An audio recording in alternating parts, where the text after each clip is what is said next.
Breaking news. Foreshadowing a potential meeting between Xi Jinping and Vladimir Putin, Wang Yi of China is currently in Russia. Starting on Monday, China's top diplomat Wang Yi will travel to Russia for 4 days ahead of a potential historic visit by Russian President Vladimir Putin to Beijing in October. According to a statement released by the Chinese Foreign Ministry, Wang, who heads both the Foreign Ministry and the ruling Communist Party's Foreign Affairs Office, will meet Security Council Secretary Nikolai Patrushev for their annual security talks. In addition, President Xi Jinping will likely use his high-profile visit to Moscow in March to lay the groundwork for Russian President Vladimir Putin's visit to Beijing for the Third Belt and Road Forum, which Putin was invited to attend by Chinese President Xi.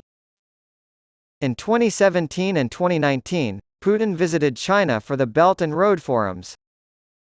Since the International Criminal Court, ICC, issued an arrest warrant against him for illegally deporting hundreds of children from Ukraine, he is not believed to have traveled abroad.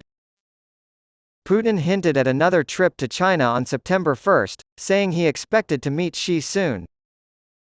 The arrest warrant, issued days before Xi's trip to Russia, requires any of the 123 member states of the court to take Putin into custody and extradite him to The Hague to face charges. However, China did not sign the Rome Statute that established the International Criminal Court in 2002. The United States was alarmed by Wang's last visit to Russia in February, right before the anniversary of Russia's invasion of Ukraine, because it suggested that the two countries shared a vision in which borders could be redrawn by force. Wang met with White House National Security Advisor Jake Sullivan for hours of constructive talks in Malta before his visit this week.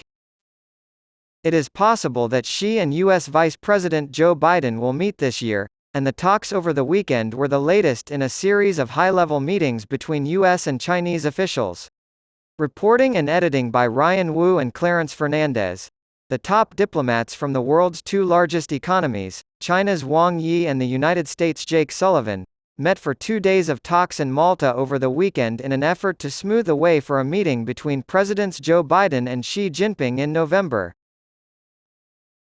Meetings took place on the island nation in the Mediterranean, and both sides later released statements saying their talks were candid, substantive, and constructive. The U.S. government's statement that additional high-level engagement and consultations will take place in the coming months in key areas is a hopeful sign of future negotiations. The Chinese Foreign Ministry reported that the two countries' top diplomats had agreed to maintain high-level communication on a variety of issues.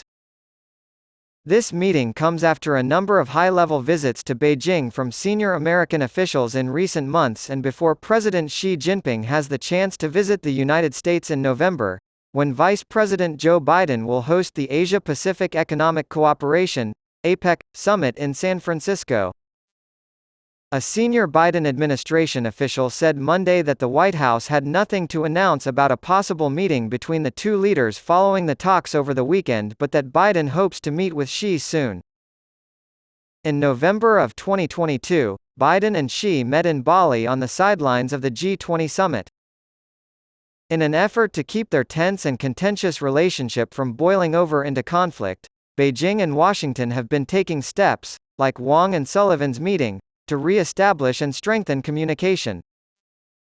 After then U.S. House Speaker Nancy Pelosi visited Taiwan in August 2017, China cut off multiple channels of communication with the U.S. The Communist Party of China claims that the self-governing island democracy should be annexed by force. Wang told Sullivan over the weekend that the Taiwan issue is the first insurmountable red line in Sino-U.S. relations, according to a readout from China's Foreign Ministry, highlighting the island's continued status as one of the most contentious issues between the two countries. It read, in part, the United States must abide by the 3 Sino-U.S. joint communiques and implement its commitment not to support Taiwan independence, referring to 3 statements made between the two countries in the 1970s and 1980s that helped establish relations. According to the White House, during the meetings, the U.S. noted the importance of peace and stability across the Taiwan Strait, and the two sides also discussed Russia's war in Ukraine and other global and regional security issues. Talking to the Army, the senior Biden official said that during the weekend meeting, the two sides also discussed the need to re-establish military-to-military dialogue between the United States and China. However, the official did not provide any further details beyond saying that there were limited indications that China might be willing to re-establish those channels. Beijing had previously pointed to America's unilateral sanctions as an obstacle that needs to be removed before such dialogue can resume, apparently in reference to U.S. sanctions on Chinese Defense Minister Li Shangfu. Li has been missing for over 2 weeks amid a series of unexplained personnel shakeups that have roiled the upper ranks of the Communist Party this summer, and there has been growing speculation that he has been placed under investigation. As a result of China's purchase of Russian weapons in 2018, the United States imposed sanctions on him shortly after he took office this year.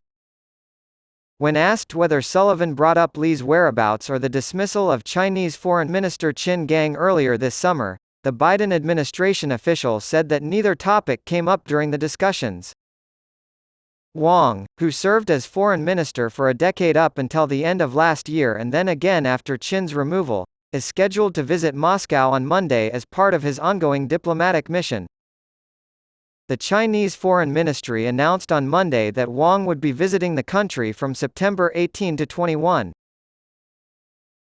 He will meet with Russian Foreign Minister Sergei Lavrov to talk about a wide range of bilateral cooperation issues, as stated in a statement released by the Russian Foreign Ministry last week. Detailed exchange of views on issues related to a settlement in Ukraine, the Russian ministry said. Following a highly anticipated summit between Russian President Vladimir Putin and North Korean leader Kim Jong-un on Wednesday, which the United States has warned could lead to Pyongyang supplying Moscow with munitions for its war in Ukraine, the two leaders will meet again on Friday.